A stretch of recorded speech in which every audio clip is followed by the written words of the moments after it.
여러분 지금이 오후 3시 48분을 가리키고 있습니다.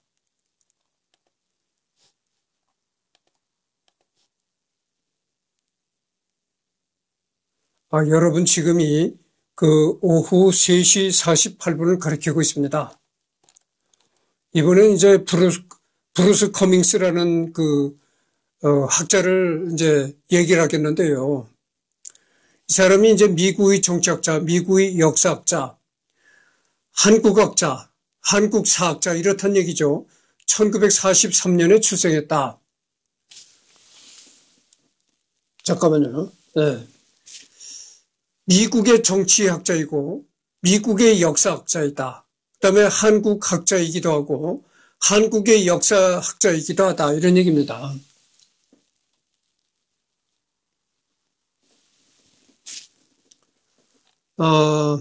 그래서 1943년 9월 5일 81세 미국 뉴욕주 로체스터 지금은 81세도 아마 넘을 겁니다. 여러분들 2025년에서 1943년을 한번 빼보십시오.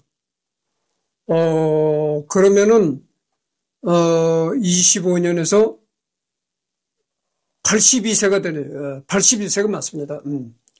미국 학력은 이제 데니슨 대학교, 인디애나 대학교 대학원, 컬럼비아 대학교 대학원 여기서 이제 정치학을 전공했다 이렇게 나오네요.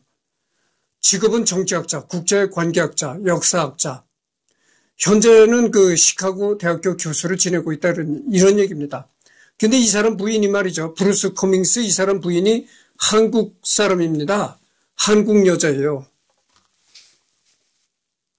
한국 여자가 이제 이 사람의 아내가 된 것인데, 내가 왜 이 사람을 선정했냐면요. 이 사람이 좀 학자이긴 한데, 좀 이치에 닿지 않는 얘기를 한 사람이에요. 이 사람이 우리나라 6.25 전쟁이 있었잖아요.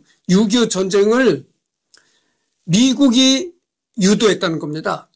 미국이 북한으로 하여금 남침을 하도록 유도했다는 거예요. 그게 뭐 말이 됩니까? 미국이 북한으로 하여금 남침을 유도시켰다 이런 얘기예요.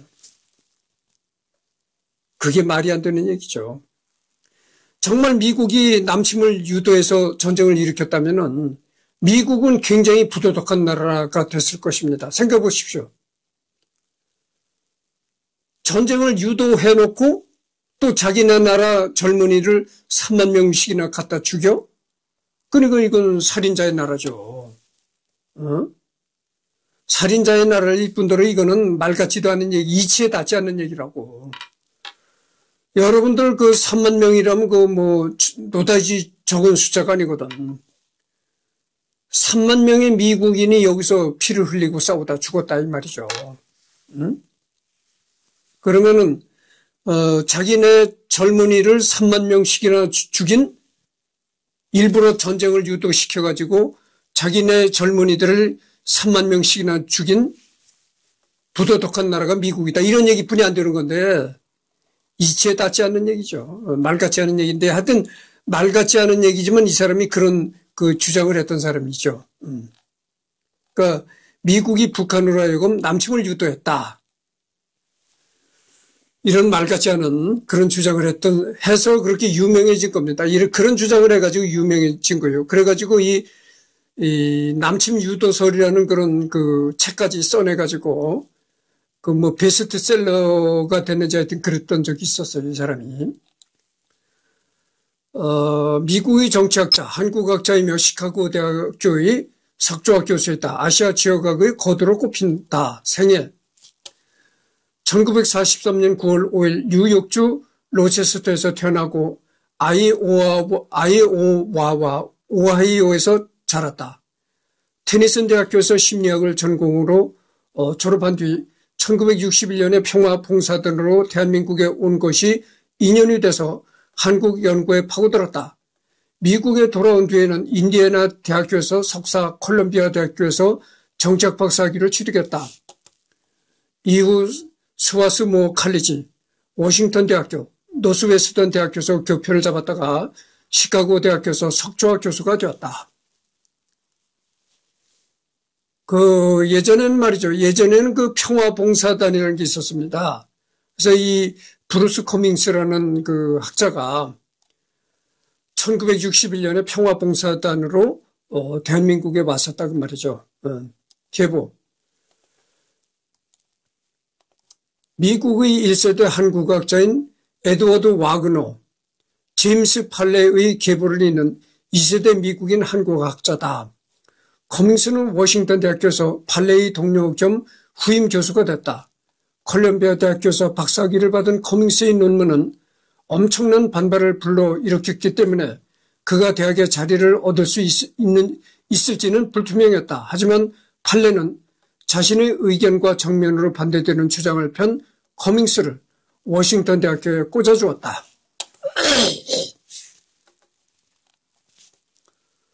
와그너와 팔레의 학풍 중 존 페어뱅크의 영향을 많이 받았다. 이들 외에는 경제학자 월트 로스트의 근대화 이론을 동아시아학에 적용한 하버드 대학교의 에드윈 라이샤워 등이 학문적 영향을 지니고 있었다. 하지만 커밍스의 연구 경향은 이들과 많이 갈라섰다. 에드워드 사이드의 오리엔탈리즘 비판으로부터 깊이 영향을 받은 시카고 대학교의 해리 하루투니언과 나치다 테스오의 학풍에 더 가깝기 때문이다. UC 버클리 사회학자 존 리에 의하면 시카고 학파 내지는 나치투니언이라고 한다. 영어 위키백과 문서. 다만 커밍스는 시카고 학파로 딱 잘라 분류될 인물도 아니었다. 워싱턴 대학에서 가르칠 당시에는 특별히 제자를 많이 두지 않았으나 시카고 대학교로 학적을 옮긴 이후부터 한국사를 전공한 제자들을 여러 배출했다. 대표적으로 UCLA 이남희, 케임브리지 대학교의 마이클 신, 컬럼비아 대학교의 찰스 킹 암스트롱, 럿커스 대학교의 김수지 등이 있다. 방송인으로 유명한 타일러 라쉬의 졸업 논문도 지도했다. 타일러 라쉬. 이 사람이 이제 방송에서 많이 보셨죠? 이 사람도 이제 브루스 커밍스의 제자였다는 것이죠. 이 사람에 관해서는 깊게 들어가지 않겠습니다. 왜냐면은,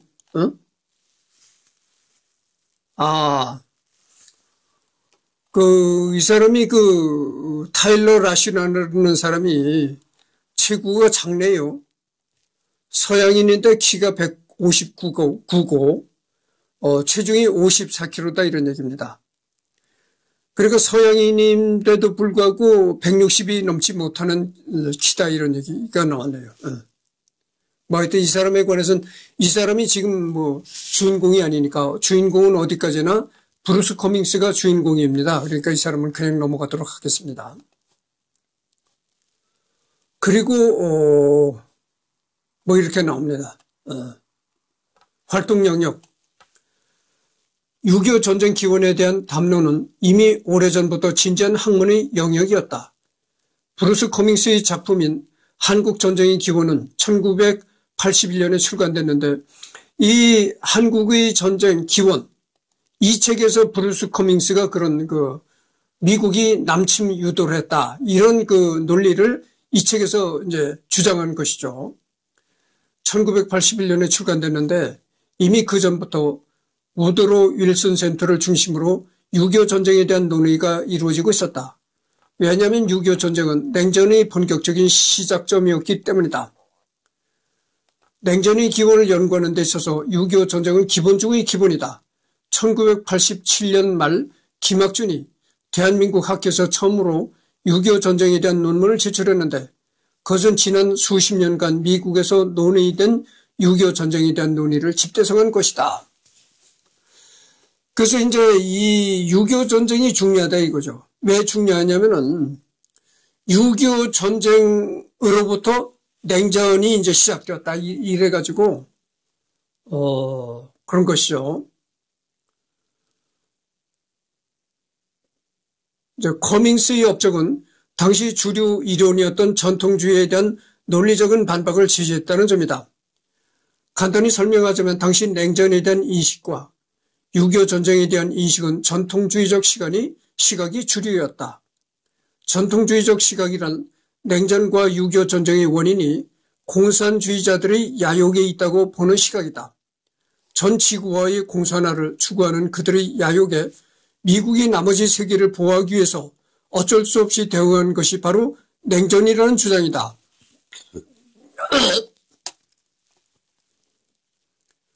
그래서 6.25 전쟁은 당시 냉전의 격화 속에서 미국의 반응을 알아보기 위한 전초적, 대리전적 성격을 띄었다고 보았다.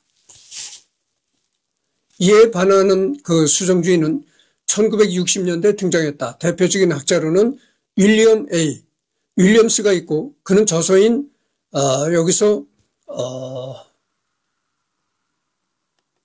국제사회의 문제를 잘못된 미국의 외교 정책으로 보았다. 커밍스는 한국 역사에 대한 심도 깊은 논의를 통해 6.25 전쟁의 원인이 외부적 요인이나 김일성이나 이오시프 스탈린이 한반도를 적화하겠다는 개인적인 야망이 아니라 일제강점기부터 형성된 내부적 사회 모순에 의해 촉발됐다고 보았다. 그의 저서인 한국전쟁의 기원 1편은 식민지 시대 한국 사회 계급, 사회적 모순을 실증적으로 분석했으며 당시 공개된 미국의 기밀 문서를 통해 분석의 신뢰도를 높였다. 2편에서는 과도한 해석, 해주 진공설이나 미국이나 남한이 전쟁을 유도했다는 설을 차용해 상당한 비판에 직면했지만 1편은 상당히 높은 분석을 기반으로 많은 반향을 일으켰다. 그럼에도 불구하고 학계에서 전통주의적 시각을 뒤집을 정도는 아니었다. 그래서 이 사람이 쓴 책을 보면 말이죠. 이 사람이 그 6.25 전쟁에 관해서 얼마나 심도 깊은 연구를 했나, 이런 것은 인정할 수밖에 없다고 하죠. 그렇지만 맨 나중에 가서 미국이 이 북한으로 하여금 남침을 유도시켰다. 이거는 정말 그 이치에 닿지 않는 그런 주장을 했다, 이런 얘기죠. 그러나 그의 식민지 한국에 대한 분석은 상당히 체계적이었기에 이후 박명림 등 대한민국의 6.25 전쟁 학자들은 이런 커밍스의 연구를 많이 부정하면서도 그 담론에는 상당히 따르고 있다. 박명림 교수 또한 커밍스의 한국 전쟁의 기원에 대한 반박을 다루고 있는 6.25 전쟁의 반발과 기원 1, 2에서 자신의 초기 연구 또한 브루스 커밍스의 영향을 많이 받았으며 그의 영향력은 지대하다고 평가했다. 물론 외국의 경우 대표적으로는 웨더스비를 비롯 스툭 등 커밍스의 분석을 평가절하하고 국제사회에서의 힘의 역학을 강조하는 학자들도 있다. 커밍스의 연구는 여러모로 주목할 만한데 당시로서는 파격적으로 조선사회를 마르크스주의 관점에서 분석하였다. 또한 소위 자유진영에서 북한을 악의 무리나 공산주의 괴뢰 집단이 아닌 진지한 담론의 대상으로 끌어올린 것도 커밍스가 처음이었다. 북한에 대한 그의 관심은 그의 제자인 찰스 암스트롱이 이어갔으나 이후 연구 표절로 인해 학회에서 매장당했다. 암스트롱은 2013년 자신이 저서 약자의 폭정에서 고려대학교 북한학과 교수 발라즈 샬롬타이 교수의 2005년 저작인 흐루쇼프 시대의 김일성을 대거 표절하거나 날조된 출처를 제시한 것이 확인되면서 브라이언 마이어스, 안데이 란코프 등 북한 학자들의 공격을 받았고 정밀 조사 결과 세르게이 라첸코를 비롯하여 다른 학자들이 글마저 줄줄이 다 표절한 것이 확인되었다. 결국 2017년에 약자의 폭정으로 수상했던 존 페어뱅크 상을 반납하고 안식년을 보내던 2019년 24년이나 재직했던 콜롬비아 대학교에서 불명예 해임됐다. 콜롬비아 대학교와 NK 뉴스에서 암스트롱의 프로파일은 삭제된 상태다. 이때 커밍스도 수제자 암스트롱이 표절한 게 아니라고 실드를 치다가 암스트롱이 표절한 게 맞는 것으로 드러나면서 망신 좀 당했었다. 한때의 6.25 전쟁이 자연적으로 발생한 내전이라고 주장했다. 그가 저서인 한국전쟁의 기원에서 주장한 내전설의 내용을 요약하면 한반도는 이미 1945년 해방 당시부터 사실상 내전 상태에 있었다는 것이다. 기존학회에서는 1950년 6월 25일부터 1953년 7월 28일로 한정해 과연 6월 25일 누가 먼저 침공했느냐에만 관심을 가지고 있었다. 그런데 커밍스 교수는 해방 직후부터 좌익, 우익, 농민, 지주, 노동자, 자본가, 식민체제 협력자, 독립운동가, 소련, 미국 등으로 대표되는 각종 모순들이 겹치면서 한반도 전역에서 광범위한 무력 충돌이 벌어졌다는 것이다. 한반도 북부에서 일어나는 각종 반공 반소 의고, 신의주 반공학생 사건의 대표적과 남부에서 벌어진 대구 11 사건, 여수 14연대 반란 사건, 4.3 사건, 지리산 빨치산 투쟁은 물론이고 토지개혁을 둘러싼 농민과 지주의 충돌 등으로 해방 이후 조선은 전국적인 혼란 상태였다.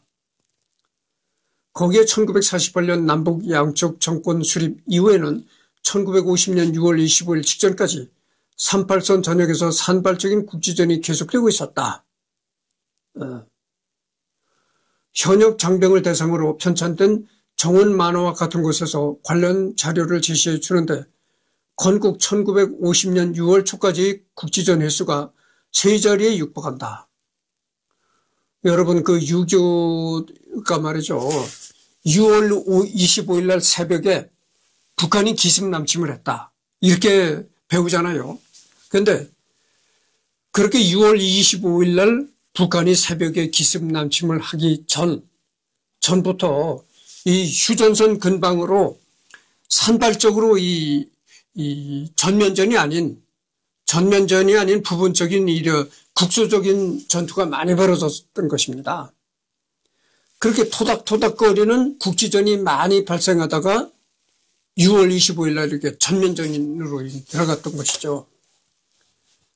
즉 커밍스는 이 모든 것을 감안해 봤을 때 한반도 전역이 사실상 이미 내전 상태였고 6월 25일에 누가 먼저 선제 공격했느냐는 그다지 중요하지 않다고 본 것이다. 초판 이후 개정판에선 견해가 어느 정도 달라진다. 이런 관점에서 한국전쟁의 기본 초판은 일제강점기 말기부터 1949년까지 한반도 내부의 혼란상을 강조하고 있다. 6월 25일의 상황은 북의 조선인민군이 보다 큰 규모의 국지전을 시도하다가 전면전, 총력전으로 확대됐을 가능성을 제기하고 있다. 그러면서 당시에 나온 여러 정황 자료상 남침설이 근거가 적다고 본 것이다. 이에 따라 내전, 확전설 등 혹은 남침 유도설 등의 가능성을 제기한 것이다. 남침 유도설. 이 사람이 이렇게 남침 유도설을 주장한 사람이라고 내가 얘기를 했잖아요. 잠깐 읽어보도록 합시다. 남침 유도설은 6.25 전쟁에서 미국이 북한의 남침을 유도했다는 주장으로 현재는 사장된 주장이다. 현재는 이게 말 같지 않은 얘기라고 이미 이 주장은 죽은 주장이 되었다 이거죠. 미국의 진보주의 언론가인 이시도 스톤을 필두로 콜코, 부부가, 카루나카 굽타 등이 주장했으며 브루스 커밍스 교수가 이를 분석하여 가능성을 평가하였으며 조지 워싱턴 대학 리처드 손턴 교수도 소련의 미국 개입 유도설과 복합적으로 연결해서 주장했다. 그러니까 이 남침 유도설의 논리는 브루스 커밍스만 주장했던 것이 아니고 브루스 커밍스 말고도 여러 그 학자들이 이 남침 유도설을 주장했었다는 것이죠. 근데 그 너무나 그 말 같지 않은 주장들을 해가지고 설득력이 없어져 가지고 이런 주장이 그냥 사장이 돼버렸다 이런 얘기입니다. 한국에서 유명해진 계기는 유명한 브루스 커밍스 교수의 저서 한국전쟁의 기원으로 인해서인데 사실 엄밀히 말해서 브루스 커밍스 교수가 남침 유도설을 확정적으로 주장하지는 않았다. 이후 종북 성향을 보이는 경우에서 북한의 전쟁 범죄를 미화하기 위해 북침설로 짜맞춰서 언급한다. 참고로 놀랍게도 2020년대에도 북침설을 들고 나오는 사람들이 있다. 민플러스에서 정발한 에이브럼스의 끝나지 않은 전쟁이 북침설을 주장하는데 학계에서는 대놓고 쓰레기라고 쌍욕하는 수준. 이 에이브럼스란 자도 전문가를 자칭하지만 정체조차 불분명하다. 다만 스톤이나 브루스 커밍스는 종북주의자는 아니었고 북한을 미화하려는 관점에서 주장하는 것은 아니었다.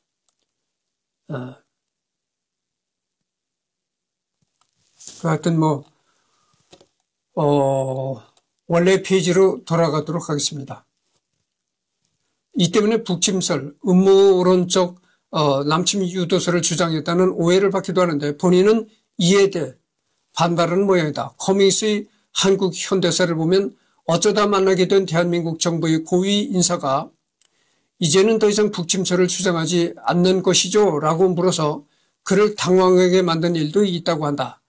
커밍스가 이런 평가를 받은 데는 이유가 있는데 당시 이 책의 한국어 번역판을 갖고 남침 유도설자들이 주장을 했고 더 나아가 6.25 이전의 사건을 들어 북침을 주장해 북한을 옹호했기 때문이다.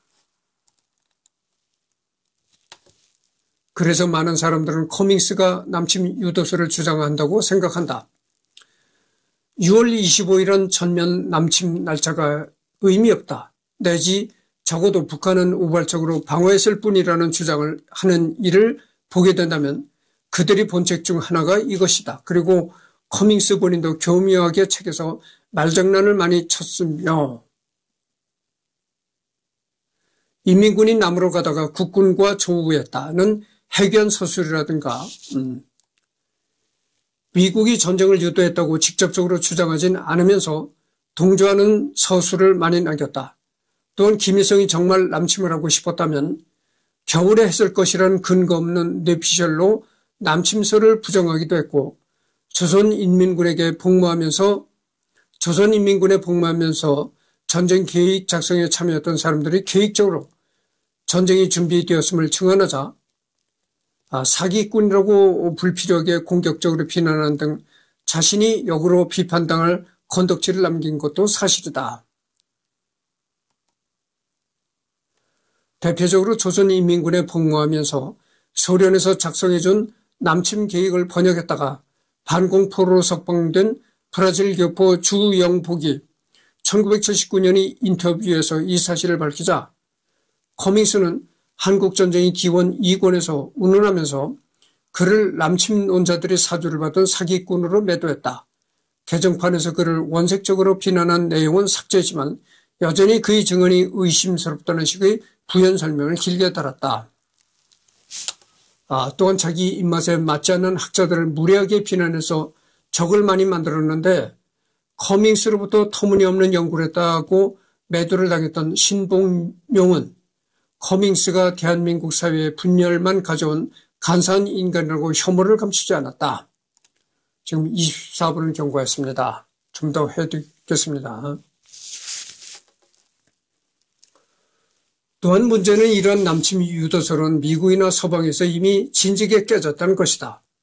대표적으로 남침 유도설 중 하나인 해주 진공설은 1960년대 국타에 의해서 제시됐고 콜코 부는 남한과 미국이 남침을 유도했다고 주장했다. 하지만 당연히 이러한 주장은 당시에도 타당하지 않았다. 흔히들 소련의 기밀 자료가 풀려서 남침 유도설이 거짓이라고 밝혀졌다고 하지만 소련의 기밀 자료가 나오기 전부터 북한이 남한을 침공한 것은 명백했다. 커밍스의 저서도 이런 점에서 초판 당시에도 엄청난 비판에 직면했다. 이미 1980년대에도 북한이 침공했다는 사실, 소련이 전쟁을 지원하던 한 사실도 넘치고도 넘쳤다. 참고로 소련 기밀문서의 경우 러시아 정부가 선별했다는 점에서 상당히 신뢰성이 낮게 평가되고 있다. 커밍스도 캐서린 웨더스 비가 소련 문서를 바탕으로 커밍스의 이론에 대한 전면적인 반박을 시작하자 방어 차원에서 소련 기밀문서의 신빙성에 의문을 제기한 바 있다. 물론 웨더스 비가 이 논쟁에서 앞서겠다. 기본적으로 증거가 너무 차고 넘치니까.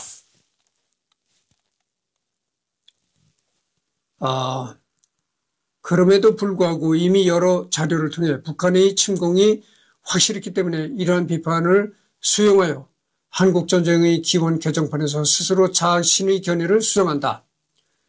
자신의 생각보다 소련의 지원이나 남침이 훨씬 계획적으로 이루어진다는 것이 명확하다고 소견을 밝히면서 기존의 의견을 수정했다고는 하지만 2010년 한겨레 신문과의 인터뷰에서 6.25 전쟁의 성격을 국제적 세력이 개입된 내전이라고 정의하며 내전의 성격이 강하다고 주장했다.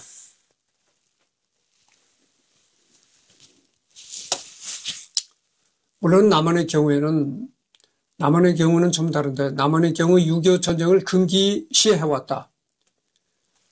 1980년대 남한 현대사학의 새 발음을 불어넣고 그 논의를 세계적인 수준으로 끌어올린 것다고 박명림 교수가 말했지만 사실 남한은 1980년까지 6.25 전쟁에 대해서 학술적으로 논의한 적이 없었다.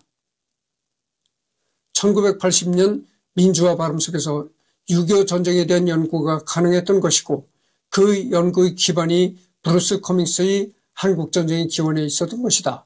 6.25는 스탈린이 독단으로 일으켰다는 기존의 관념에 반론을 제기했기 때문에 정치적으로 논란이 된 것도 사실이다.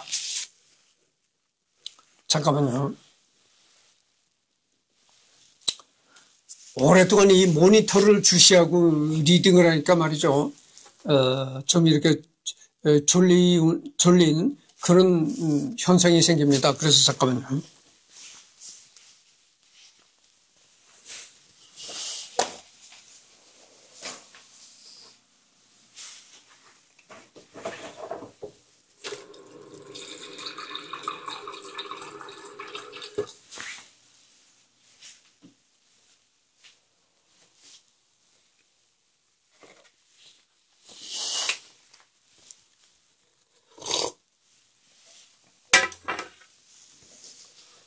그래서 졸리는 현상을 막 방지하기 위해서 좀 이렇게 찬물을 마셔가면서 해야 되겠습니다.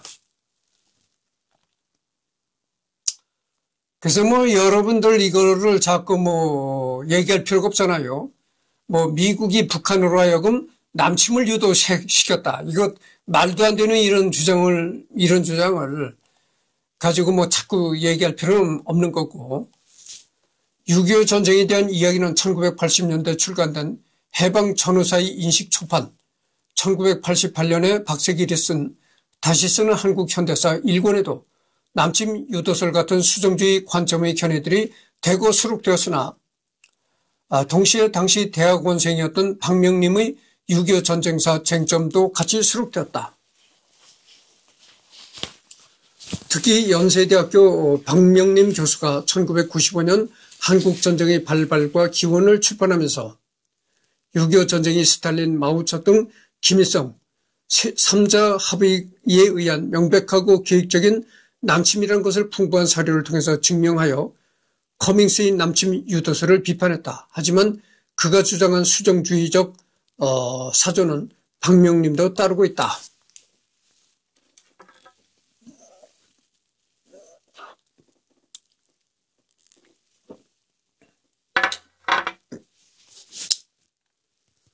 원래부터 커밍스의 방법론은 철저한 사료를 바탕으로 한 미국식 실증주의다.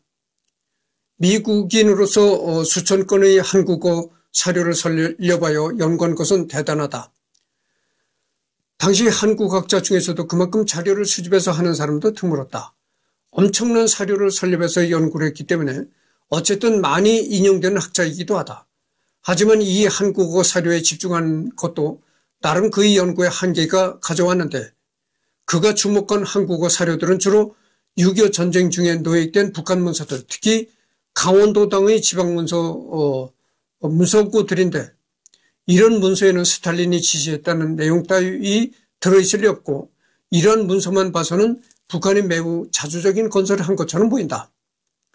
이 때문에 90년대까지 커밍스를 비롯해 노획된 북한 문서를 많이 본 학자들은 북한이 소련의 입김으로부터 자유로웠다는 오해석을 내놓고도 했지만 소련 문서구가 해금되면서 북한 정권 건설 독자성의 결정판으로 여겨졌던 토지 개혁조차도 스탈린이 조만식 지지기관인 중농과 분홍을 조지기 위해 실행한 것임이 드러나면서 북한 자주론의 위상은 많이 박살났다.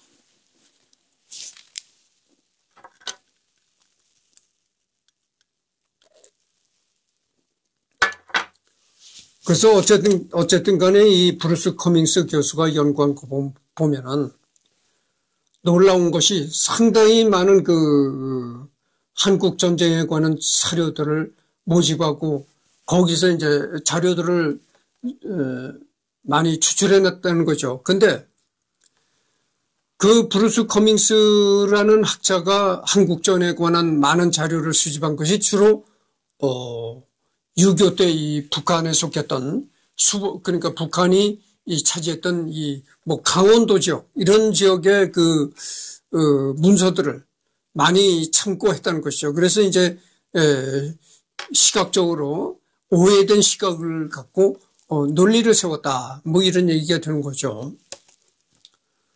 논란이 되는 것 중에 하나가 김구와 대한민국 임시정부에 대한 것으로 인정의 요인들이 해방 이후 귀국하자 김구가 일단이 첩의 무리들과 유급 총잡이들을 데리고 귀국했다고 했으며 송진우 마지막으로 대화한 게 김구라는 근거로 송진우 암살 배후를 김구라고 주장했다. 훗날 김자동은 김구가 송진우 암살 배후인 건 우파의 음해라고 했다. 그는 1960년대에 자신이 송진우 사위랑 같이 살았는데 송진우 유족들도 김구가 배후라고 생각했다는 것이다. 김자동은 한국전쟁의 기원을 번역한 사람이다. 이 정치인 송진우가 총 맞아 죽었는데 이거는 확실하게 뭐 거의 확실하게 논란이 이제 됐다는 것으로 봅니다. 김구가 죽였다는 게 이 김구가 송진우를 암살했다는 것이 거의 그 확실한 정설이라고 봅니다.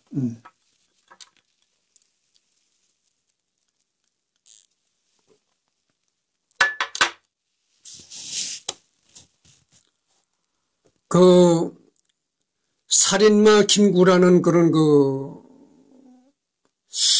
하여튼 그 김구에 대해서 굉장히 그 심도 깊은 연구를 했던 무슨 그 박사가 있어요.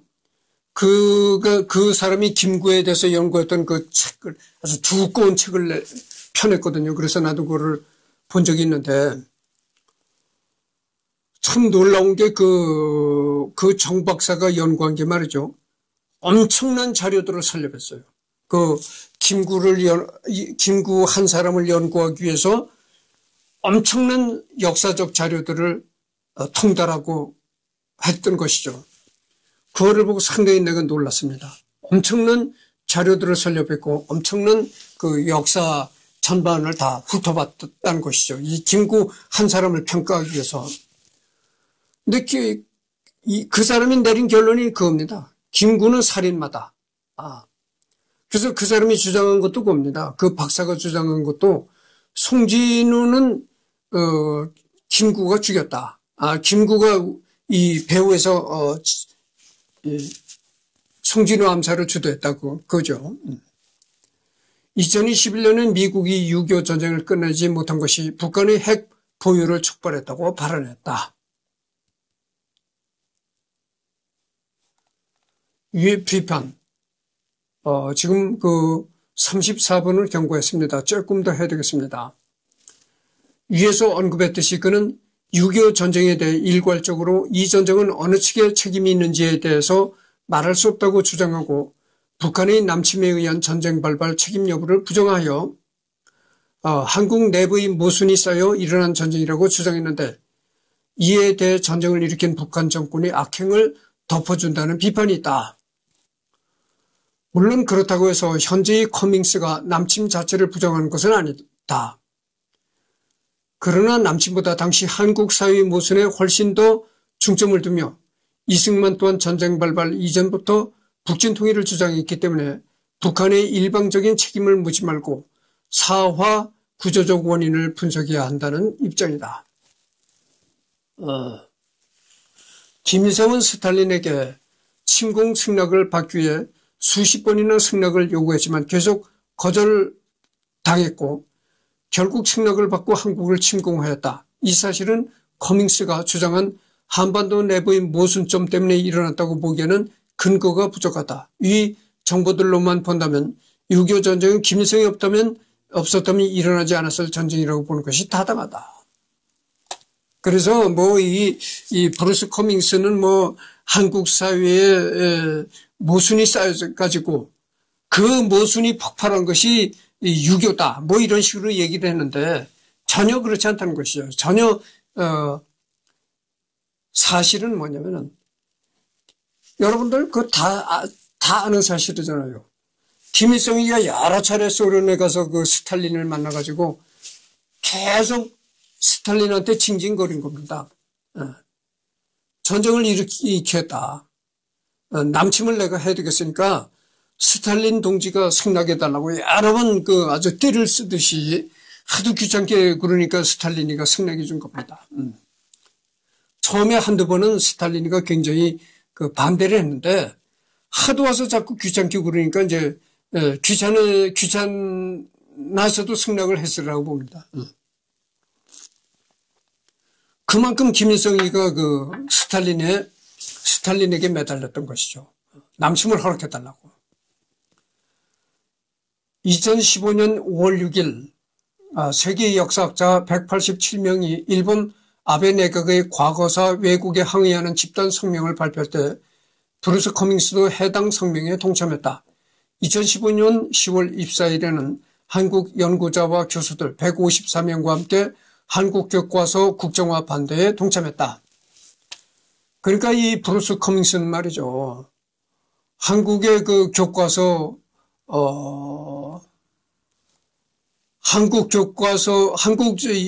예전에 교과서 국정화 문제 때문에도 참 여러 가지 사회적으로 반발이 많이 나오고 그랬었잖아요. 거기 이제 브루스 커밍스도 끼어가지고 그렇게 한국 교과서 국정화 반대에 참여해가지고 이제 활동을 했다는 것입니다. 그거 보면 이 브루스 커밍스라는 사람이 자기 아내가 한국 사람이라서 그런지 한국에 대해서 많은 관심을 갖고 또 한국에서 일어나는 여러 가지 저항, 집회 이런 데도 많이 참석했다는 얘기가 되겠습니다. 그렇잖아요. 아무래도 자기 아내가 한국 사람이다 보니까 이 전 세계 다른 나라보다는 아무래도 한국이라는 나라가 더 관심이 가고 그럴 건 아니죠. 당연하죠. 옛말에 우리나라 속담이 이런 얘기 있잖아요. 아내가 이쁘면, 마누라가 이쁘면 처갓집 말뚝을 보고도 절을 한다. 이런 속담이 있습니다. 그렇잖아요. 그러니까 한국 아내가 이쁘고 아주 귀하게 생각이 들으니까 한국 땅만 보면 이렇게 괜히 관심이 가고 이러는 거야. 누구나 그런 걸 이해하실 것입니다. 마누라가 이쁘면 처갓집 말뚝을 보고도 절을 한다. 그렇죠. 가끔씩 세미나 수업도 중 자신의 가족 또는 정치와 관련된 이야기를 하는데 열렬한 도널드 트럼프의 안티다. 그래서 이 브루스 커밍스 교수는 트럼프를 굉장히 반대하는 편에 있다는 것입니다. 트럼프를 굉장히 반대하는 그런 정치 성향을 갖고 있다고 합니다. 2016년 대선 때 트럼프가 당선되는 것 자체를 예상치도 못했다고. 수업 분위기는 매우 단란한 편이며 오피스 아워터 찾아가도 인자한 할아버지처럼 맞아준다. 다만 워낙 권위 있는 학자다 보니까 조금씩 그런 분위기를 풍긴다. 견해가 반대되는 다른 학자들에 대해 솔직히 비판하는 반면 학생들의 연구 주제나 방향에 대해서는 직설적인 비판은 삼가는 편이며 최대한 건설적인 방향으로 지도와 조언을 해준다. 아내가 한국계 미국인이다. 무려 15살 차이다. 내 말이 맞잖아요. 이 사람 부인이 한국 사람이라고 했는데 한국에서 태어나고 한국 피를 가진 사람이긴 하지만 현재는 미국인으로 돼 있다 이런 얘기죠. 그러니까 국적을 미국 국적을 취득한 모양이죠.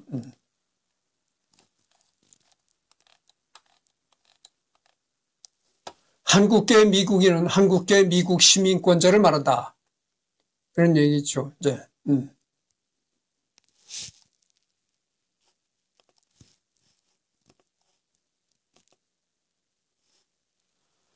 그래서 한국계 미국인이고 무려 그 브루스 커밍스와는 15살 차이가 난다고 합니다.